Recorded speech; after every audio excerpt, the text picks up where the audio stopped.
بسم اللہ الرحمن الرحیم۔ آج ہم نے سیلابی ریلوں کی وجہ سے جو ریت بھرا ہوا ہے گھروں میں اور دکانوں میں، مارکیٹوں میں اور بازاروں میں، اس کی صفائی کے لیے ایک خصوصی مہم کا آغاز کیا ہے۔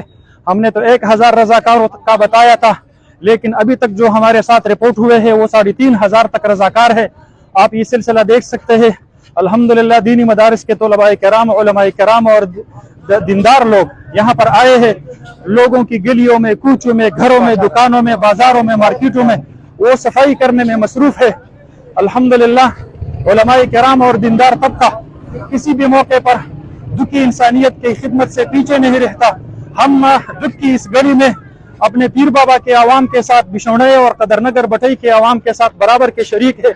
انشاءاللہ العزیز ہمارا یہ سلسلہ جاری رہے گا یہاں تک کہ ہمارے یہاں پر جو اقلیتی برادری ہے ان کے گھروں اور بلکہ ان کی جو عبادت گاہ ہے اس کی صفائی کے لیے بھی ہم نے مولانا تاج الرحمان صاحب کی سربراہی میں ایک ٹیم تشکیل دی ہے۔ ہم نے 100 بندوں کی ایک ٹیم تشکیل دی ہے۔ ان کے لیے کھانے کا بندوبست بھی موجود ہے۔ ہمارے ساتھ الحمدللہ مشینریاں بھی موجود ہے، ایکسکیویٹرز بھی ہے، ٹریکٹرز بھی ہے، ڈمپرز بھی ہے، ٹرالیاں بھی ہے الحمدللہ، اور ساتھ ہی اپنی بلچوں اور کدالوں سمیت وہ یہاں پر تشریف لائے ہیں۔ میں ان کا شکریہ ادا کرتا ہوں اور مقامی آبادی سے درخواست کرتا ہوں کہ ان کے ساتھ تعاون کرے۔ جزاک